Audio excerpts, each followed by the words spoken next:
Good evening, everybody. Before we commence today's event, I would like to acknowledge the Paramount people who are the traditional custodians of this land.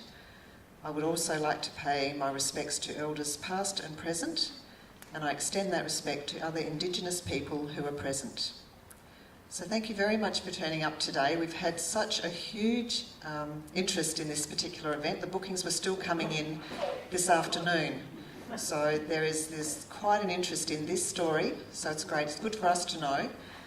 We have a draft copy of Bob's book here at the library, so for anyone who is not published yet, maybe one day, hopefully, fingers crossed it will be, but for anyone who's interested in having a look at the draft copy, it is kept in our local history centre, so it can't be borrowed, but you can certainly come in and have a look. And is it okay for people to photocopy? Yes, I think Sheila said it's okay to photocopy some pieces, but obviously they can't photocopy the whole thing. I've also got a rough audio version of the book, actually, so that's available on DVD here. We'll talk about that later, perhaps. Okay. So the outline for tonight is, we've mixed things up a bit from our usual author events. We're starting straight away, and then Bob will talk for a while and put in a song. He's here with a friend, Stephen Stone. We have a rock legend with us. He was in the band Zoot, for those who remember. So he will be playing a bit later on tonight. Then there will be an interval, so you can stock up again on more caffeine, tea and coffee, and we will have cakes. Then the talk commences again. There will be the second part. More songs, and then Bob will stay around afterwards for those who have a desire to chat one-on-one with him. So I will now hand you over to Bob, who will talk about his research, his book, and this very, very fascinating story. So thank you. Thanks very much, Terry, and welcome everyone. I'm so pleased to see there's such an interest in Collet Barker. He's a remarkable fellow who was somehow kind of lost to history in a way. I think we all grew up knowing that he died at the Murray Mouth. He was speared to death. But it was interesting to go on a boat cruise out of Goolwa, and they went down to the Coorong, and they talked about Captain Collet Barker, but they thought he was a ship's captain. So I was able to rush up to him and say, "Now, I'll have you know." But Collet Barker, he wrote these journals of his time in Australia, but his writing was so bad, as we'll show you soon, that no one could read it. So that they sat in the vaults for 150 years until a chap called John Mulvaney and Neville Green transcribed it by putting the microfiche up on the walls and carefully transcribing it word for word. So all the journals he wrote in his time in Australia are in this book. I heard about this in about 1992-93. I heard an interview on Radio National about that. So I rushed out and got this book. I'd also just spent a few years up in Central Australia working with Aboriginal people, and I thought, well, a lot of what Barker experienced, his relationship with Indigenous people as revealed in this book, is what I also experienced up in the centre. So I burned rubber getting hold of this book, and it's been like a Bible to me ever since. I started off reading the book, and then after a while I decided maybe I could write a film script about Collet Barker. And that gave me an excuse to go to Albany, where Barker was before he came to South Australia, and also to Raffles Bay up in the north of the country. So I've been going around for about 20 years researching Barker. I'll perhaps talk a little bit more about that later. But we'll go into the slideshow and the notes I've got here, and I'll extemporise a bit as we go along perhaps. But everyone knows that The summit was named after Collet Barker, and this is a story about the man that the mount is named after. So the Ngarrindjerri people of the lower lakes and the Riverland called Mount Barker Summit Wamamukurta, which means the mountain on the plain. Because the summit's at the eastern edge of the Mount Lofty Ranges and is a prominent isolated peak, can be seen from more than 50 kilometres away to the east and southeast. So it's not surprising that it's a significant site for the Aboriginal people. The Paramount people of the hills call the Mount Yaktanga or Rocky Head.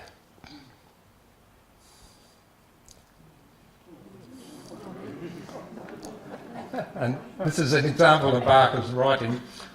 So this explains why such a remarkable fella was completely, unheard of, because these notes sat in a vault for 150 years. The book Mulvaney talks about someone having a look through, and it appears to be some sort of notes about a sea captain who went down the east coast or something. In other words, he had no idea what it was about.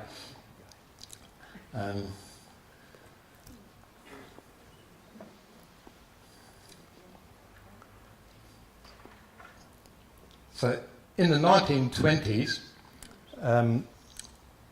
when Sydney was the focal point of the whole country, really,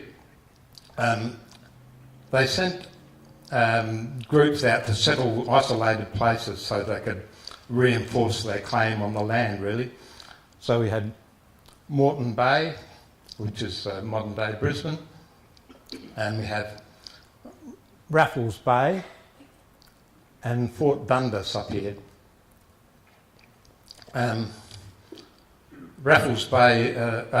Fort Dundas is on Melville Island. That was the first settlement up there. But it was a problem straight away because there was a lot of disease there. There were people speared to death there. They were hoping to... if people got shipwrecked in the Torres Straits, they were hoping that could be a refuge, but people didn't find their way to Fort Dundas. And so they started this other settlement at a place called Raffles Bay.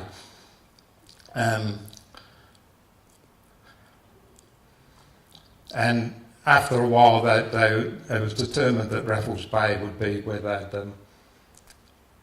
move the settlement to. Excuse me, Terry, is it possible that I can hold this mic so that I can turn around a bit? Every time I turn my head, you can't hear me. Yeah. Hello? Oh, how about that? Okay. So, here we have Port Dundas on Melville Island. Raffles Bay, I'll give you a close-up of that in a minute. Darwin Harbour, of course, wasn't there at the time. This is 40 or 50 years before Darwin. So the idea was to have a foothold here so that the French or the Dutch or anyone else wouldn't lay claims to the country. It was also to pick up any shipwrecks, sailors that might come from Torres Strait. They might be able to find their way to these safe havens. But there's also the Macassan traders who come from Sulawesi here, and during the dry season they would come down and go all along these northern coasts to hunt for the sea cucumber or treepang or blech de Moor. This was a delicacy that the Chinese, they funded these praus to come and look for these delicacies. It's not just a delicacy, it's an aphrodisiac, so it was in high demand among the Chinese. In fact, they would put up the funds for the ships to come and search for it. So, because of the success of Singapore just a few years earlier, there was hopes that Raffles Bay might become the new Singapore in the Northern Territory.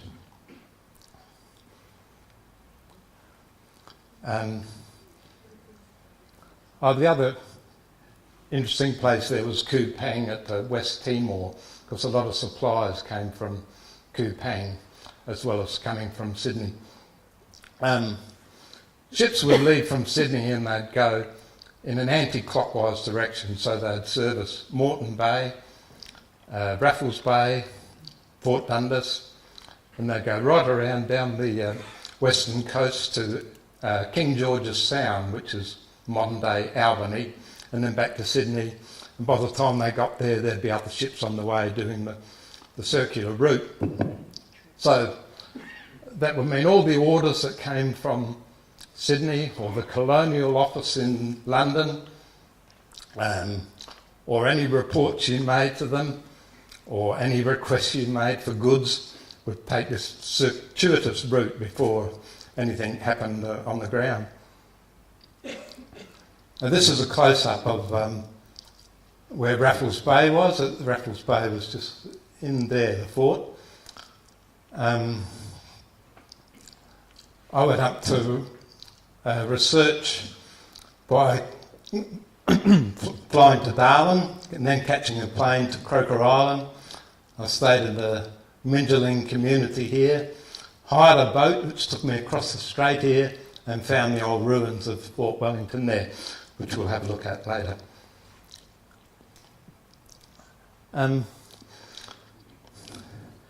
Before Barker came to Raffles Bay, though, there was about 9 months before that, there was quite a disaster occurred there because a reasonably incompetent commandant there, there'd been a bit of a confrontation where an Aboriginal man stole an axe, shots were fired, they fled from the community, and months went by with no contact at all with the Aboriginal people. So this Commandant Smythe got the great idea of offering a £5 reward for anyone who could bring an Aboriginal person in for interrogation. So 3 soldiers and 2 convicts, all armed with muskets, and a Malay interpreter armed with a spear, went out one night and to try and capture a native for interrogation. And they walked along the beach and saw a fire in the distance under the moonlight, and they gradually snuck up on this fire, and they made a little bit of a plan. 3 people to fire the first 3 shots, and while we reload, the next people fire their shots, and then we go in with the bayonets. This is the way of capturing a native for interrogation. So that's exactly what they did. They came, snuck in behind this a bank of mangroves like this, into the firelight, immediately fired 3 shots, fired the next 2 shots, went in with bayonets. People spread in all directions.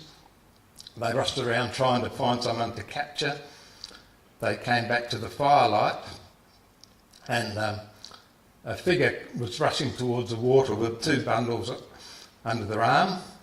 So the head soldier rushed in with his bayonet and bayoneted this figure, who happened to be a woman trying to rescue 2 children. And she just sank into the water. There was a dead baby, and they captured a 6-year-old girl, which they took back to the fort with them. In the meantime, there was a wounded man on the beach, and they thought, well, maybe we can take him back to the fort. And they tried to pick him up, and his guts spilled out from his body, so they put him out of his misery with their bayonets, and that was their night out. Now, I write about this in my book. The ambush, when it comes, is totally without warning.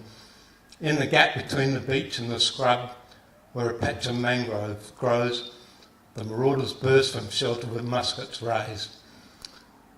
3 deafening explosions accompanied by belching flames blow the idyllic evening into chaos. So they're my words, and that's the sort of tone of the book. I'm writing it like it's a story, but it's based on the facts. When I say it's based on the facts, this is the inquest into the incident, which was held just a couple of days later. And those things that I talk about, the 3 shots fired, the other 2 shots fired, the bayonets, was all confessed by these people at the inquest. I don't think they even got charged of anything for it. They put out a decree that from now on convicts aren't allowed to carry muskets when they go out. So that was the only punishment for this atrocious incident. And it's interesting, of course, to note that if we all kind of know what happened to Barker in the end, this is like the bookend to the story of what happened before Barker even got into the picture at Raffles Bay.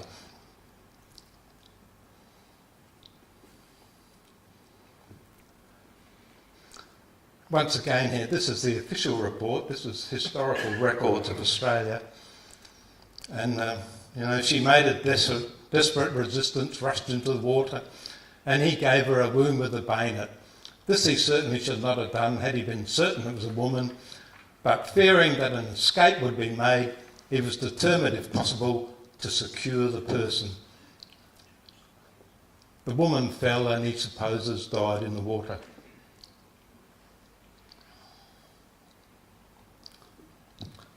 So it was 9 months later before Barker was sent to Raffles Bay. He sailed into Sydney on the convict ship the Phoenix, and he was only in Sydney for about 2 to 3 weeks, and he was sent to Raffles Bay. There is no known picture of Barker, which is a great shame. So this is my... the nearest I can get to what Barker may have looked like.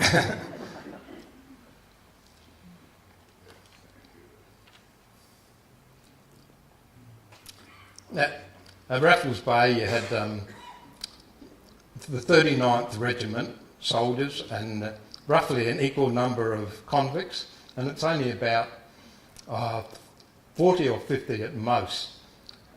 Sometimes the soldiers are outnumbered by the convicts. So the elements that Barker had to deal with there were establishing a foothold, getting the health of the people improved, because there was a lot of scurvy before he got there. Obviously, keeping the discipline for the convicts and the soldiers, trying to set up trade with the Macassans, and of course Barker was immediately interested in trying to recommence contact with the Aboriginal people, and he told everyone that any sightings of the Aboriginal people to come straight back to him and let him know, and he would do what he could to make contact after that. Barker was also a very inquiring nature. He makes extensive notes about geology, flora and fauna. Years later, when they translated his journals, they were able to say what sort of snake it was he found, because he described how many scales it had and how much it measured and any characteristics about it. So all his flora and fauna were described in very comprehensively like that, which made it very useful for later scholars. This is a photo taken at Raffles Bay. It's looking north.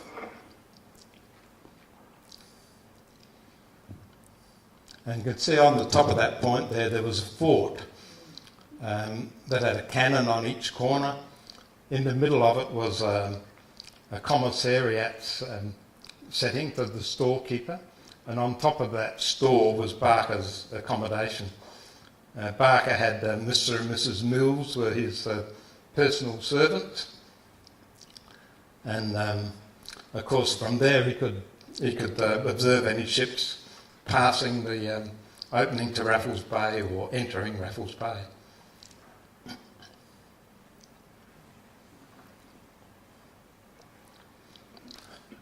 After a few months at Raffles Bay, the stockman came in and said that he'd been seeing these natives just about every day when he went out grazing the buffalo, and they didn't seem to be belligerent in any way. They reported that to Barker, so Barker went out the next day. He took some gifts to exchange, him and Surgeon Davis, and when they sat down in the area where the stockman had met some of these people and waited, and eventually some of them emerged from the scrub, sat down nearby. Barker waited for a while. He went halfway to them. He put some gifts on the ground and went back to his little fire. And after a while they came and checked to see what he had left there. And they left the little gift there. And then finally they came together in the middle. And although they didn't have any English and Barker didn't have any of their language, obviously, they were able to communicate. Barker was able to communicate. They were welcome to come into the fort any time. Now, these photos, there was a police inspector. He was at Strathallan before he went to Darwin, but obviously these are not taken while Barker's time, but these are taken about 40 or 50 years later.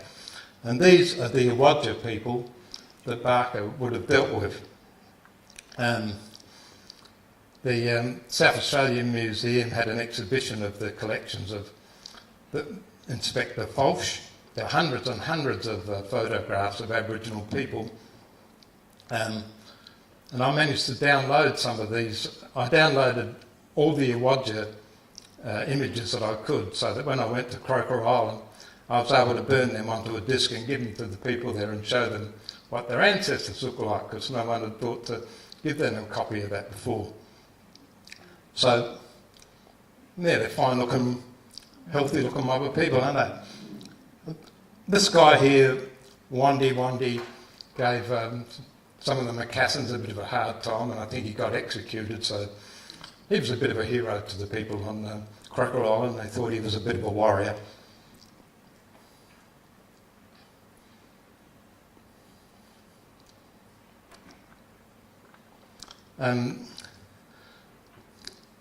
It wasn't very long before these people were coming into the camp just about every day. And Barker would give them food.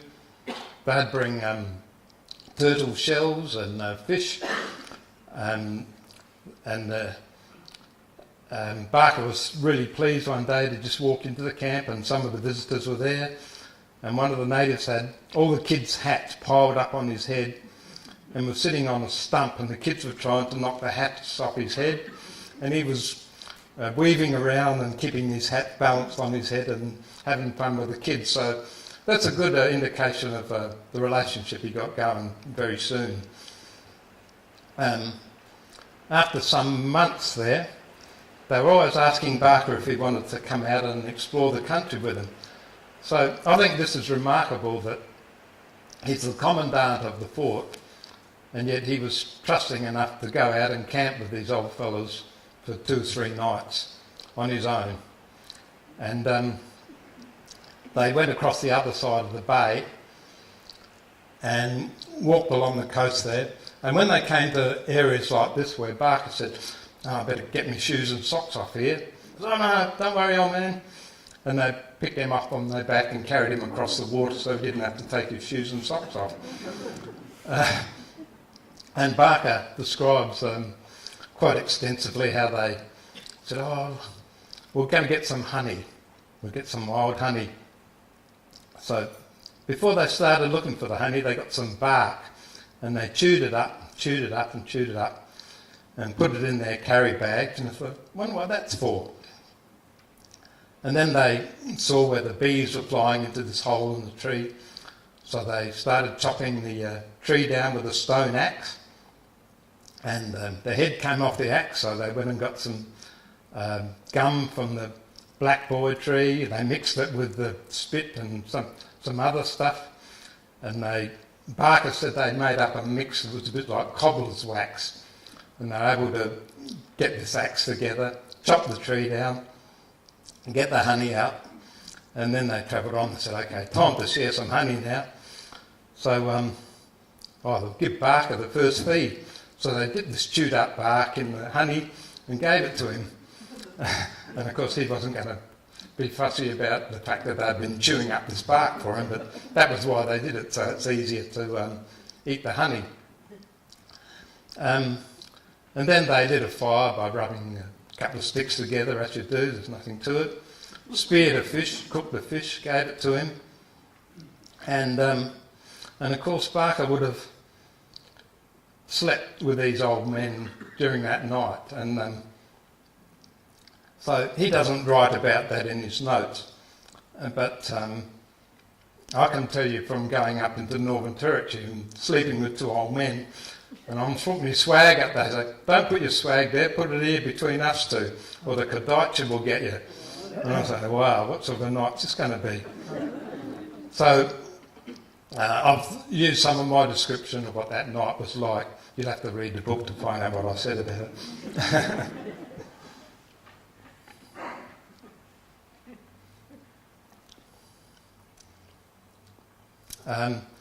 There were, a normal sort of day. Barker would get up in the morning. Those convicts, they came in this morning and they said they had permission to go fishing, so they took the whaleboat, but they haven't come back.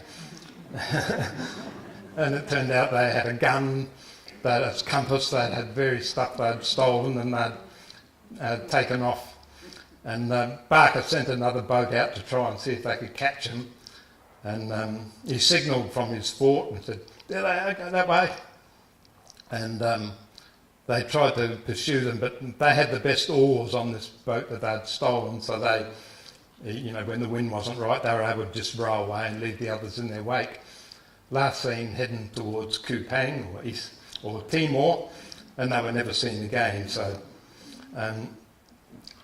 there's various times people escaped. Sometimes they came back, sometimes they were never seen again, all in a day's work.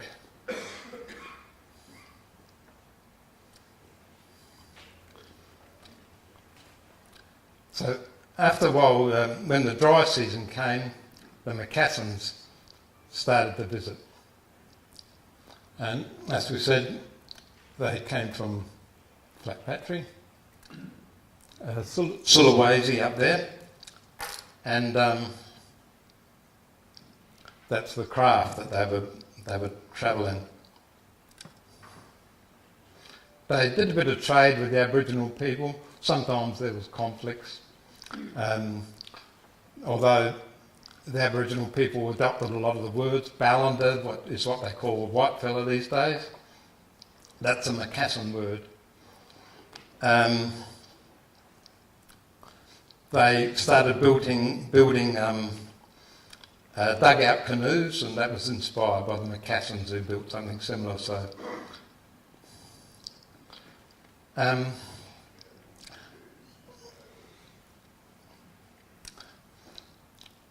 they'd collect the tree pang, which is a sea cucumber. It's something that, thank you,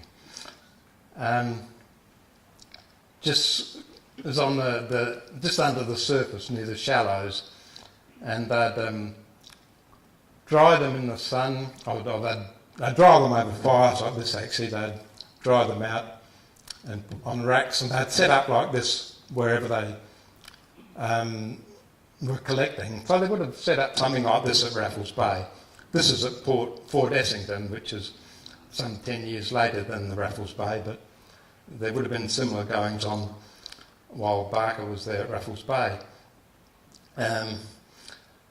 Barker immediately made friends with these people, and he wrote letters for them to take back to their governments to say that they'd like to set up a trading post here. They hoped they'd come back with their goods. What did they want us to bring up from Sydney to trade? And so all that was going along very nicely. While the Macassans were there, one day a bedraggled looking figure came out of the bush, a Macassan himself, and he said that he'd been shipwrecked with a couple of others and captured by the natives, and they'd given him a real hard time, and he managed to escape from the natives. And when they tried to question him a bit more, precisely. He was a bit incoherent, and the translator didn't seem to be able to get much sense out of him. So he's a bit of a mystery. And as more and more prowls started coming in, Barker said to his Aboriginal friends that this man says that two of his friends have been captured. And they said, no, we don't know anything about that. And he said, oh, well, I think I better keep one of you here as a hostage for a while till you go out and find out what happened to those other two fellows. So he kept this man called Yugun, who complained bitterly that he had nothing to do with this.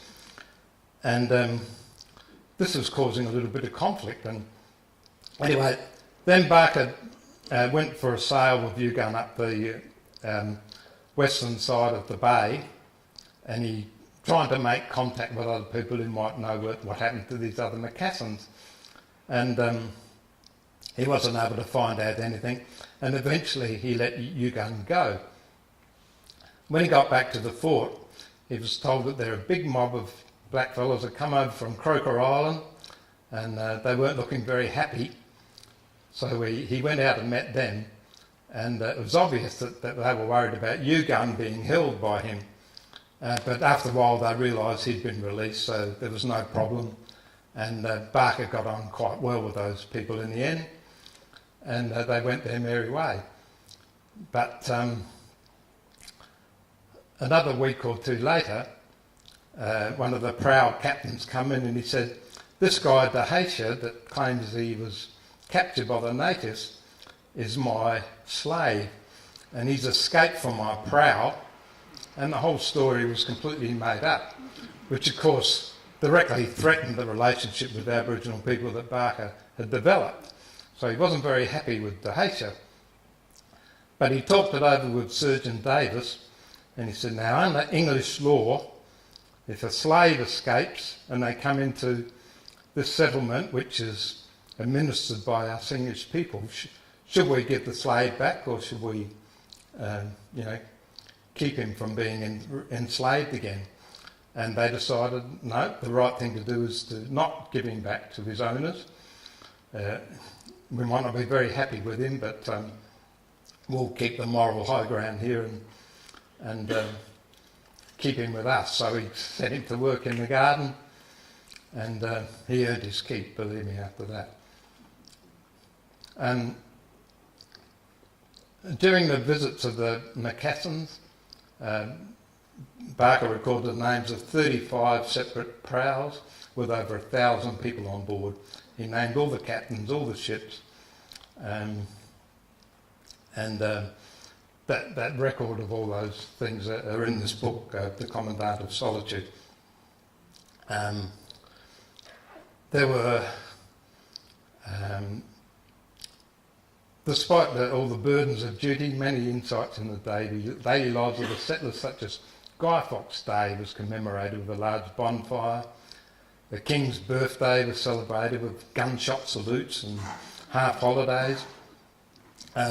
Barker also describes a very willing game of football played with the convicts and the soldiers, using an inflated bladder from a beast for a football. Other little things that came up, there was a convict who approached Barker one day and he said, look, I don't want to dob anyone in, but I don't want to get blamed for something that I had nothing to do, but this other convict, I think, is stealing some corn.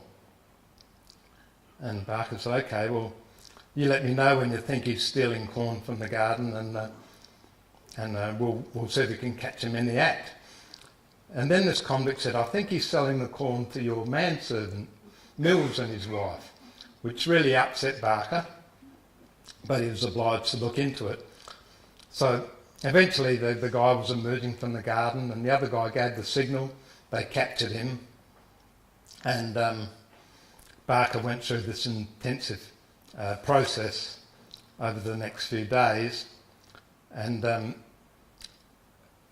Mills had a story about the money he had, how he accounted for it. He sold a pig, he traded some corn with someone else. Barker traced all this through and was able to satisfy himself that the Millses didn't receive any of this stolen corn, to his great relief.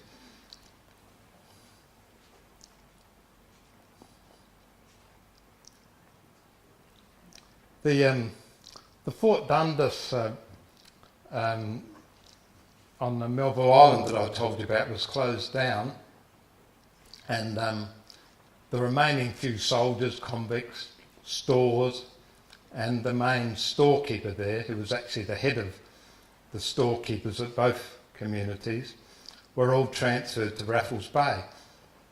And along with the remnants of that fort was this gentleman called Surgeon Braidwood Wilson. And this is a photograph of Braidwood Wilson. Wilson was a ship surgeon who would come out with convict ships to ensure that they arrived in good health when they got to Australia. Wilson was a very enlightened fellow. He insisted the convicts come up on decks every day so they could get fresh air. He looked after their food, he gave them exercise. He got almost 100% success rate in people coming out to Australia over 9 journeys. He was returning to England, going through the Torres Strait. A lot of the ships, when they went back to England, would go up the east coast through the Torres Strait because the prevailing winds down south would be against them. So that was the way they'd often go, despite the risk of being wrecked in the Torres Straits, which is very treacherous. Wilson was on the ship the Governor Ready, which sank in the Torres Strait. 27 men got onto 3 small boats, and they sailed all the way to Kupang in West Timor. A very harrowing journey, over 1,400 miles. Very similar to the journey that Captain Bligh did after the wreck of the Bounty. He ended up at the same place in Kupang. Maybe Bligh's journey was a bit further. But Wilson had organised the strict rationing to make sure that people could make it safely to Kupang. And he was picked up by the Amity, which is a ship that features a lot in the servicing of Raffles Bay and all the settlements around Australia. And the Amity brought Wilson and the other people back to Raffles Bay. And Barker and Wilson immediately hit it off. They became very good friends. And Barker had someone of similar intellect and sympathies that he could share with.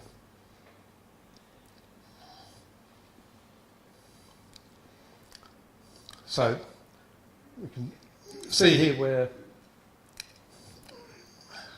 Wilson got wrecked in Torres Strait, and because of the prevailing winds and currents, Kupang was where he ended up.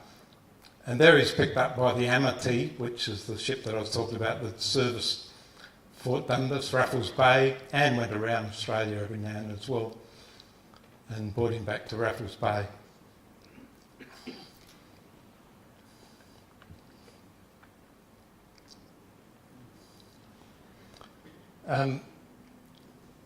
So I've mentioned this book as being the main source for the Barker story,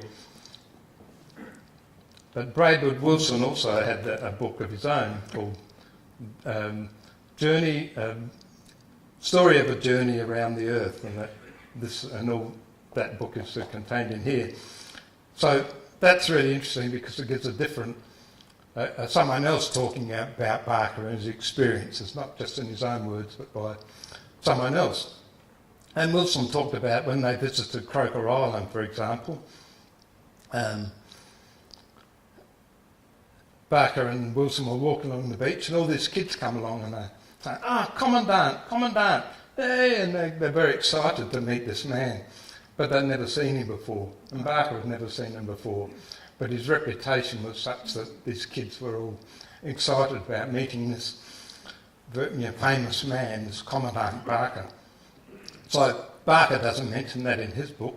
He's too modest, I think. But Wilson mentions it in his book.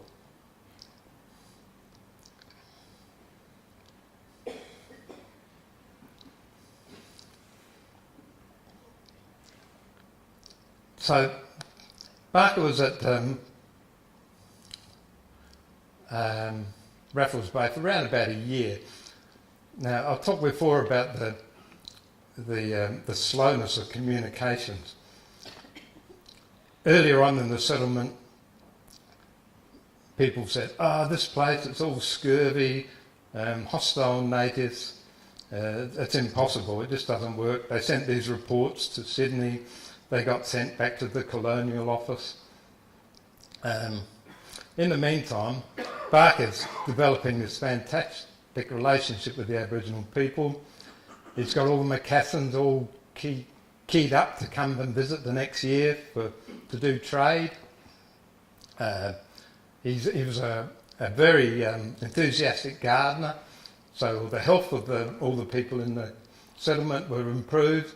Everything was going beautifully, and he gets orders from the Colonial Office because of the earlier reports to close the place down. So he had to follow his orders and close the place down. They packed up the settlement onto 3 ships. They let some of the stock go, buffalo, pigs and various, which are probably still causing havoc in Arnhem Land to this day. And Barker wrote letters to the Macassans to say, sorry, you can come back next year or you like, but we're not going to be here. So they packed up and sailed away. And Barker had taken over from Lieutenant Sleeman when he took over Raffles Bay, and he was going to relieve Sleeman again at the King George's Sound settlement, which is modern-day Albany. So this is what Raffles Bay looks like today. I think that's the remains of a Macassan fireplace in the foreground there. Before they departed, one of the sailors from the ships, a friend of Braidwood Wilson, did this drawing of a little celebration they had together, the Aboriginal people doing a dance. You can see a man there that's blowing a didgeridoo. They say this is maybe the first ever recorded drawing of someone playing a didgeridoo in Australia. The figure on the left here is Braidwood Wilson. The figure on the right here is Surgeon Davis, who was Barker's companion throughout all his time in Australia. Why they didn't do a drawing of Barker while they're at it, I do not know, but there is no image of him at all, unfortunately.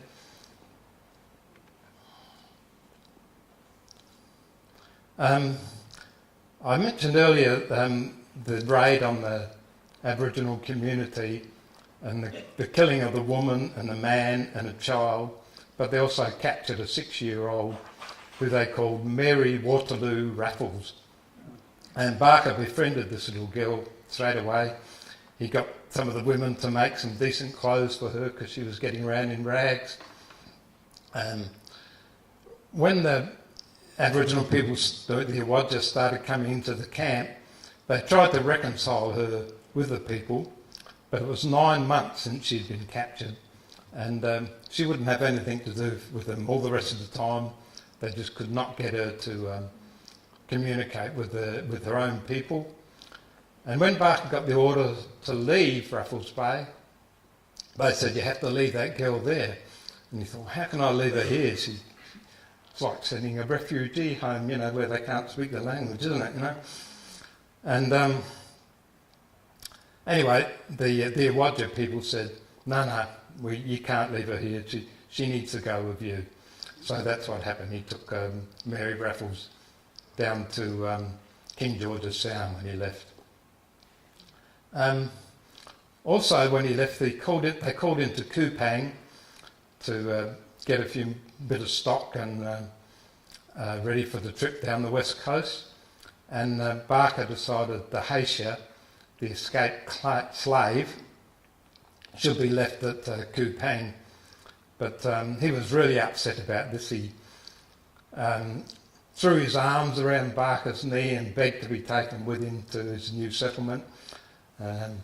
He waded out into the water when he sailed away up to his neck, begging to be taken with him. But Barker insisted he'd be better off with his own people rather than come down to the King George's Sound with him.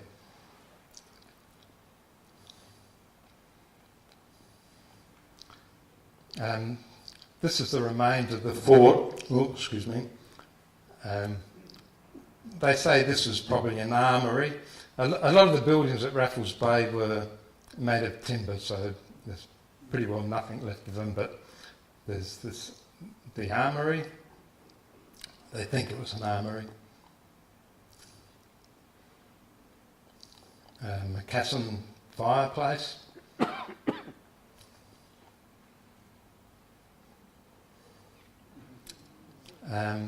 That point I showed you where the fort was, there's obviously a brick floor that they had made from locally made bricks there, so I managed to find this brick floor while I was there. I was tempted to take that brick home, but I left it there. Now that's remains of a well.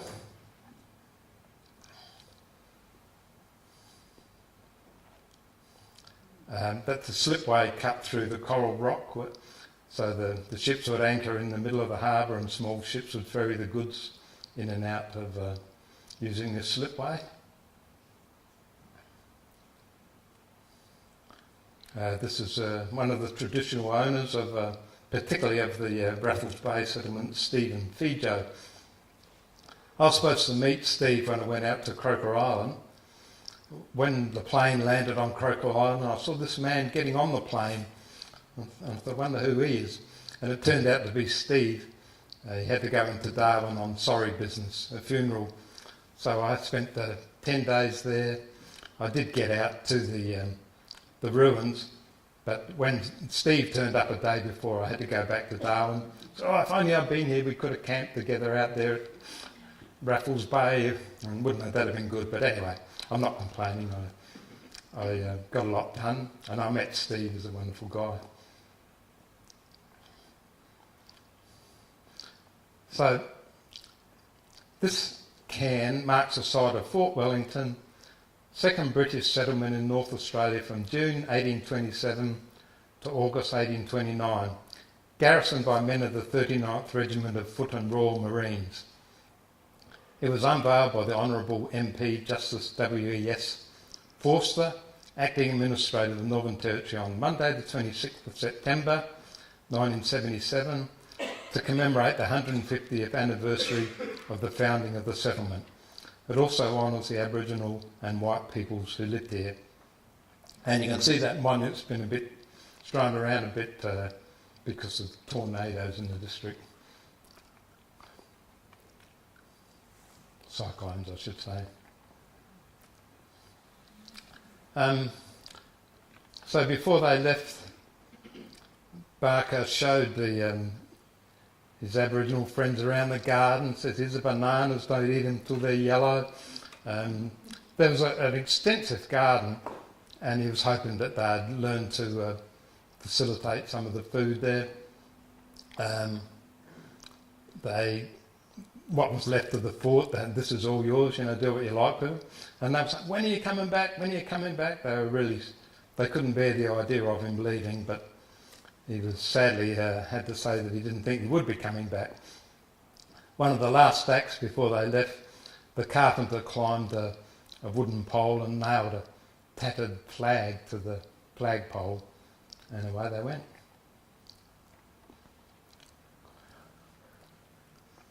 And you can see there they were heading down the west coast to take control of King George's Sound. But on the way, they would look in at Swan River. The Swan River settlement came after the King George's Sound settlement. It had only been going a couple of months, and Barker and Wilson were really looking forward to having a look at the King George's Sound settlement, the Swan River settlement on the way. Barker says nothing of that in his book, but Braidwood Wilson goes into it quite a bit in his book. That brings us to the end of part one, and Steve and I are going to sing a song about Ruffles Bay. Well, I'm going to sing a song, he's going to help me with it. So, thank you.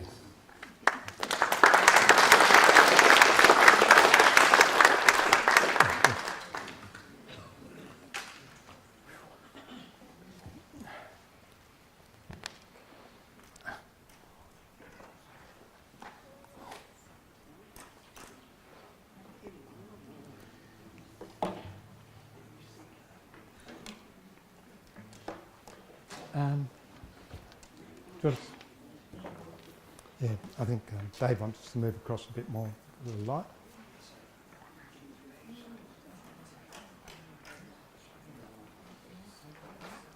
Yeah.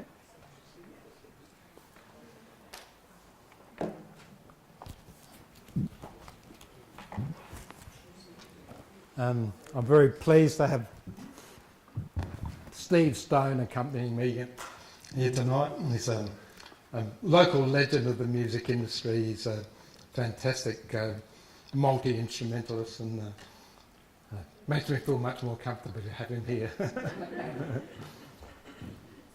We're going to do this acoustically, unplugged. I might not bother using my pick, I might just do a finger. Hey, oh, my microphone-y thingy.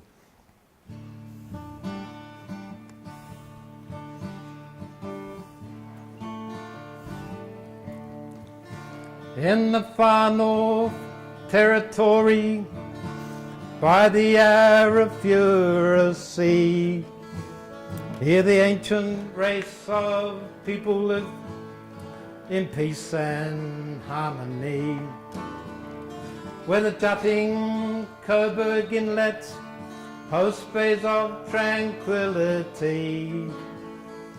In 1828 there came a strange authority.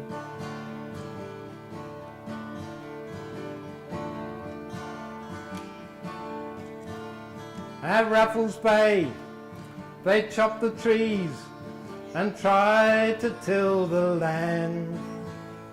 They build rough huts and shelters, all by the convict's hand. The redcoats swelter in their garb and drink rum when they can, but the people and the country, they will never understand.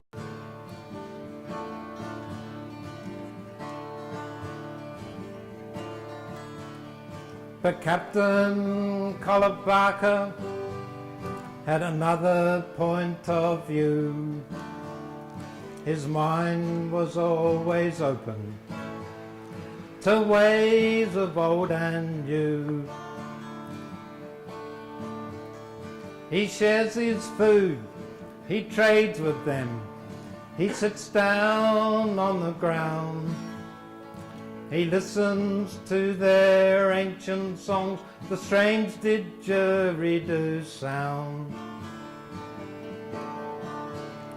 He learns their names, their bushcraft ways, their wonders for the land. He sees the fort's barbarity, tries hard to understand.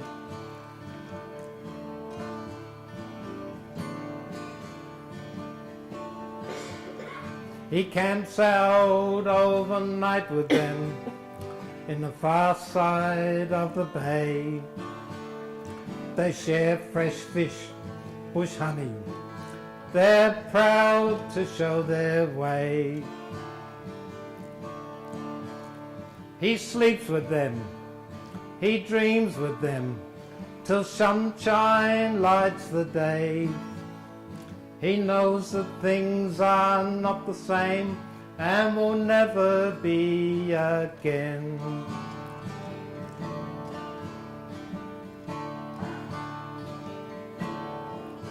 Then the faraway authorities say time to move along. They load the ship, turn loose the stock. He knows somehow it's wrong. The gardens grow back into bush. The termites come on strong. To a tattered flag is all that's left to witness dance and song.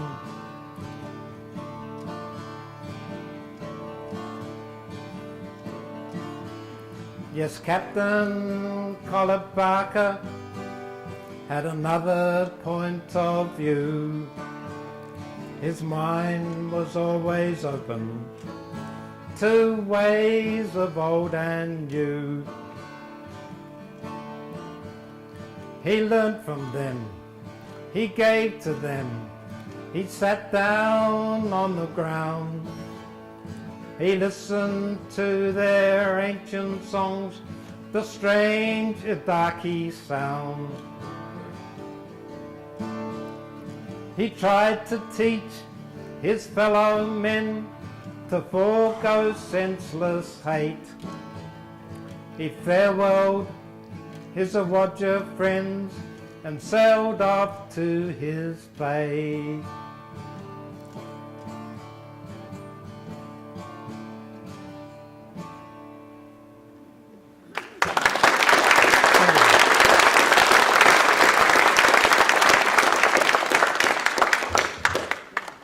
Okay, I think we're having a half-time break. Yes, we are. Thank you, Bob. Thank you, Stephen. And thank you for part one of a very fascinating story. And now we have the opportunity to stretch our legs, have another cup of tea or coffee, have some cake, and we'll resume again in about 10 minutes or so. We'll round you up. Thank you.